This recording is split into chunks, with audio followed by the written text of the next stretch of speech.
Kata-kata adalah doa. Terima atau tidak terima, saat ini bisa jadi periode terbaik bagi bangsa Indonesia. Faktanya ada 24 bilioner di tahun 2019 ini di Indonesia, yaitu mereka yang memiliki kekayaan bersih di atas 1 miliar dolar atau lebih dari 14 triliun. Selain itu, ada 57 ribu miliarder atau mereka yang memiliki kekayaan di atas 1 juta dolar, sekitar 14 miliaran. GDP Indonesia adalah 1.000 billion dolar dengan pertumbuhan miliarder di Indonesia diasumsikan 5% per tahun. Yang jadi pertanyaan, kapan Indonesia memiliki 100 bilioner? Pertanyaan berikutnya, kapan Indonesia punya 1.000 bilioner? Ada hal menarik di dunia psikologi modern yang menyatakan korelasi atau hubungan antara bahasa dan realita. Bahasa adalah susunan kata-kata. Cara merangkai kata-kata namanya bicara. Gabungan bicara verbal, intonasi, pemilihan kata-kata, gerak tubuh atau body language, mikroekspresi wajah, dan pergerakan mata namanya alat komunikasi. Sebelum menjawab pertanyaan tersebut, mohon sahabat memahami dulu sedikit keilmuan aplikasi psikologinya. Dalam dunia kehidupan sosial manusia atau peradaban yang kurang lebih usianya saat ini 20.000 tahun, kata-kata adalah bentuk yang selalu lahir belakangan. Sains atau ilmu pengetahuan terjadi lebih dulu. Peristiwa terjadi dulu, baru kata-kata lahir. Contoh, kata selfie. Kata-kata ini baru ada di tahun 2013 di dunia ini.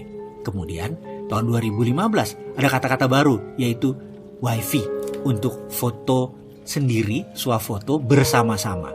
Untuk bahasa Indonesia, walau belum masuk kamus bahasa Indonesia, dalam kamus gaul, sudah tercipta kata-kata seperti lebay, alay, jayus, dan banyak lagi. Kata-kata ini muncul setelah ada peristiwa atau ada ilmunya. Penemuan baru menciptakan kata-kata vocabulary baru. Jadi kalau Anda dibawa ke mesin waktu, masuk ke zaman Budi Utomo tahun 1908, orang-orang zaman itu mungkin menganggap Anda adalah orang asing di dalam komunikasi. Padahal Anda asli penduduk Kampung Senen, di bilangan Salemba misalnya. Anda mengerti mereka bicara apa, tapi belum tentu mereka mengerti Anda sedang bicara apa. Kembali ke pertanyaan tentang korelasi kata-kata dengan fakta. Jadi begini, mengapa dua bangsa besar Amerika dan Cina punya banyak bilioner? Jawabannya, ternyata dua bangsa ini memiliki nama atas istilah orang kaya atau memiliki kosakata untuk mendeskripsikan orang ultra kaya tersebut. Misalnya, dalam bahasa Indonesia, kita mengenal orang yang sejahtera, yaitu mereka yang bisa menghidupi diri sendiri. Lalu orang sentosa atau mampu menghidupkan diri sendiri plus keluarganya.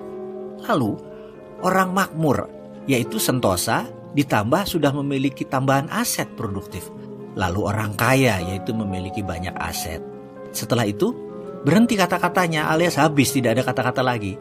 Inilah penyebab pikiran manusia Indonesia kebanyakan berhenti di kata kaya. Lalu meminjam istilah asing seperti konglomerat sebagai orang super kaya.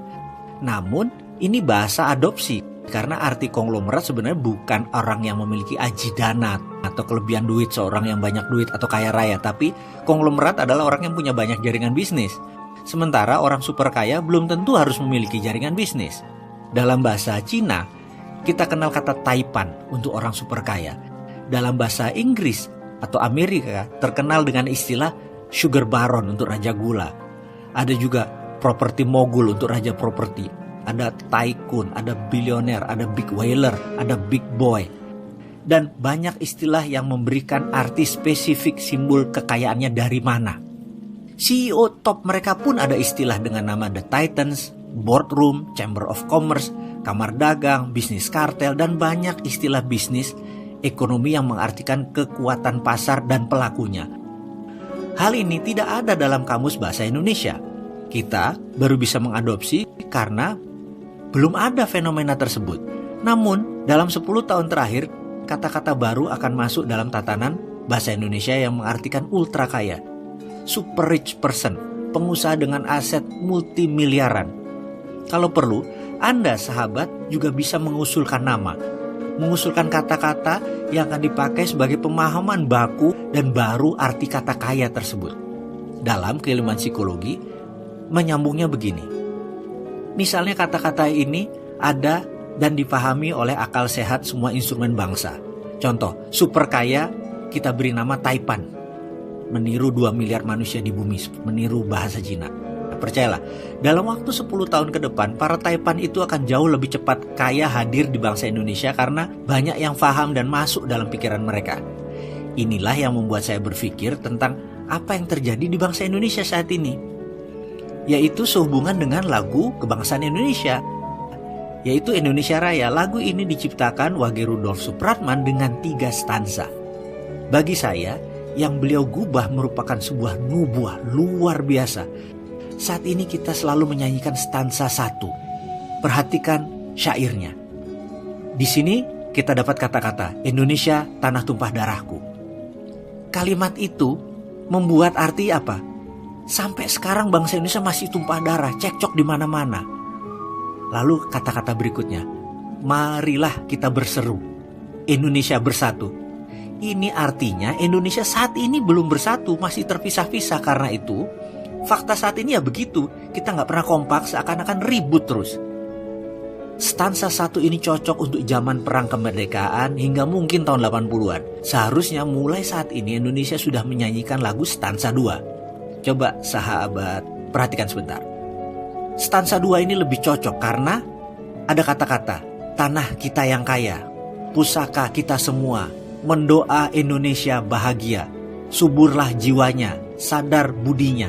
Jadi saya sangat menyarankan kepada pemerintah untuk mengubah Indonesia Raya stansa 2. Dan suatu masa nanti Indonesia bisa masuk stansa 3. Waktunya Andalah yang menentukan. Coba perhatikan gubahan Wage Rudolf Supratman di stansa 3. Indonesia tanah yang suci, tanah kita yang sakti. Di sana aku berdiri menjaga ibu sejati. Indonesia tanah berseri, tanah yang aku sayangi. Marilah kita berjanji, Indonesia abadi.